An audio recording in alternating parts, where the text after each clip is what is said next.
doing out there? Shh. God almighty, Mom, how long has he been doing this? Don't, he'll hear you. Well, what the hell's the matter with him? It'll pass by tonight. Shouldn't he do anything? Oh, my dear, you should do a lot of things, but there's nothing you can do, so go get Just. I've never heard him so loud, Mom. We'll come around more often, you'll hear him.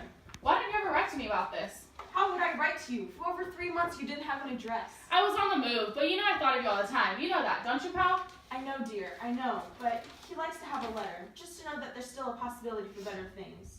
He's not like this all the time, is he? It's when you come home, he's always the worst. When I come home. When you write you're coming, he's all smiles and talks about the future, and he's just wonderful. And then the closer you seem to come, the more shaky he gets, and then by the time you get here, he's arguing, and he seems angry at you. I think it's just that maybe he can't bring himself to open up to you. Why are you so hateful to each other? Why is that? I'm not hateful, Mom. But you no sooner come in the door than you're fighting. I don't know why. I mean to change. I'm trying, Mom. You understand. Well, are you home to stay now? I don't know. I want to look around, see what's doing. Biff, you can't look around all your life, can you? I just can't take hold, Mom. I can't take hold of some kind of new life. Biff, a man is not a bird. He's to come and go with the springtime. Your hair got so gray. Oh, it's been gray since you were in high school. I just stopped dyeing it, that's all. Dye it again, will ya? I don't want my pal looking old. You're such a boy. You think you can go away for a year, and you've got to get into your head now that one day you'll knock on this door and there'll be strange people here. What are you talking about? You're not even 60, Mom. But what about your father? Well, I meant him too. He admires Pop. Biff, dear, if you don't have any feelings for him, you can't have any feelings for me. Sure I can, Mom. No, you can't just come to see me, because I love him. He's the dearest man in the world to me, and I don't have anyone making him feel unwanted and low and blue. You've got to make up your mind now, darling. There's no leeway anymore. Either he's your father and you pay him that respect, or else you're not to come here. I know he's not easy to get along with. Nobody knows that better than me, but... Hey, Biffo. What the hell is the matter with him? Don't go near him. Stop making excuses for him. He always wipes the floor with you. Never had an ounce of respect for you. He's always had respect for him. What the hell do you know about it?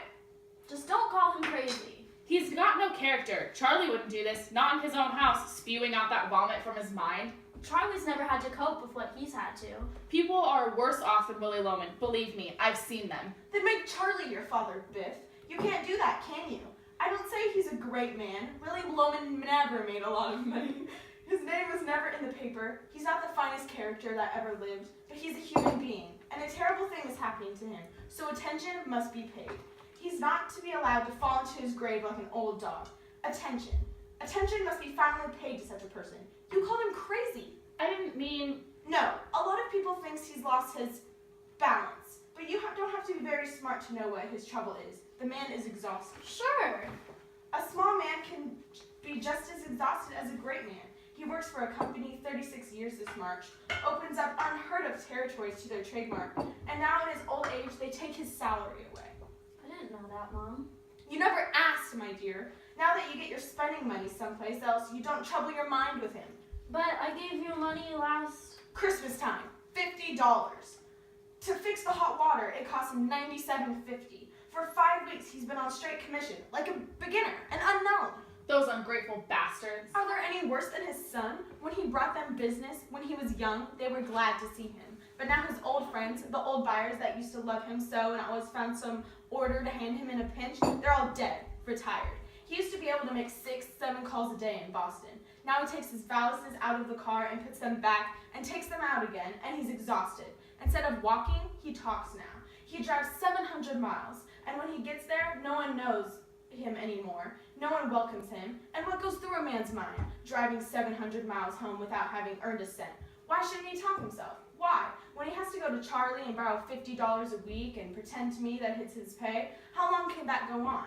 How long? You see what I'm sitting here and waiting for, and you tell me he has no character? The man who never worked a day but for your benefit? When does he get that medal for that? Is this his reward? To turn around at the age of 63 and find his sons, who he loved better than his life, one a philandering bum? Mom! That's all you are, my baby. And you, what happened to the love you had for him? You were such pals. How you used to talk to him on the phone every night, how lonely he was until he could come home to you. Alright, Mom. I'll live here in my room and I'll get a job. I'll keep away from him. That's all. No, Biff, you can't stay here and fight all the time. He threw me out of his house. Remember that? Why did he do that? I never knew why. Because I know he's a fake and he doesn't like anybody around who knows. Why a fake? In what way? What do you mean?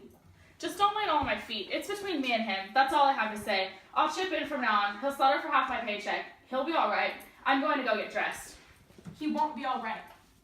I'll hate the city and I'll stay here. Now what else do you want? He's dying, Biff. Why is he dying? He's been trying to kill himself. How? I live from day to day. What are you talking about? Remember I wrote you that he smashed up the car again in February? Well, The insurance inspector came. He said that they have evidence that all these accidents in the last year weren't accidents. How can they tell that? That's a lie. It seems there was a woman, what woman? and this woman, what? Nothing. Go ahead. What did you say? Nothing. I just asked what woman. What about her? Well, it seems she was walking down the road and saw his car. She says that he wasn't driving fast at all and that he didn't skid. She says he came to that little bridge and then deliberately smashed into the railing. And it was only the shallowness of the water that saved him. Oh no, he probably just fell asleep again. I don't think he fell asleep. Why not? Last month, oh boys, it's so hard to say a thing like this. He's just a big stupid man to you, but I tell you there's more good in him than in many other people. I was looking for a fuse, the lights blew out, and I went down to the cellar, and behind the fuse box, it happened to fall out, was a length of rubber pipe, just short. No kidding. There's a little attachment on the end of it. I knew right away, and sure enough, on the bottom of the water heater, there's a new little nipple on the gas pipe. That jerk. Did you have it taken off? I'm ashamed to. How can I mention it to him? Every day I go down and take away that little rubber pipe, but when he comes home, I put it back where it was. How can I insult him that way? I don't know what to do. I live from day to day, boys, I tell you. I know every thought in his mind. It sounds so old-fashioned and silly, but I tell you, he puts his whole life into you, and you've turned your backs on him.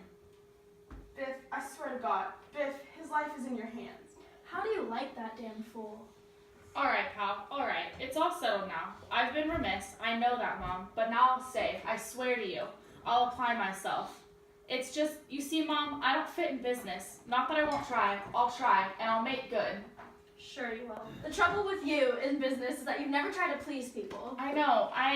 Like when you worked for Harrison's, Bob Harrison said you were tops, and then you go and do some damn fool thing like whistling whole songs in the elevator like a comedian. So what? I like to whistle sometimes. You don't raise a guy to a responsible job who whistles in the elevator. Well, don't argue about it now. Like when you'd go off and swim in the middle of the day instead of taking the line around. Well, don't you run off. You take off sometimes, don't you, on a nice summer day? Yeah, but I cover myself. Boys! If I'm gonna take a fade, the boss can call any number where I'm supposed to be and they'll swear to him that I just left. I'll tell you something that I hate to say, Biff, but in the business world, some of them think you're crazy. Screw the business world. Alright, screw it. Great, but cover yourself. How? I don't care what they think. They've laughed at Dad for years. And you know why? Because we don't belong in this nut house of a city. We should be mixing cement on some open plain. Or carpenters. A carpenter's allowed to whistle.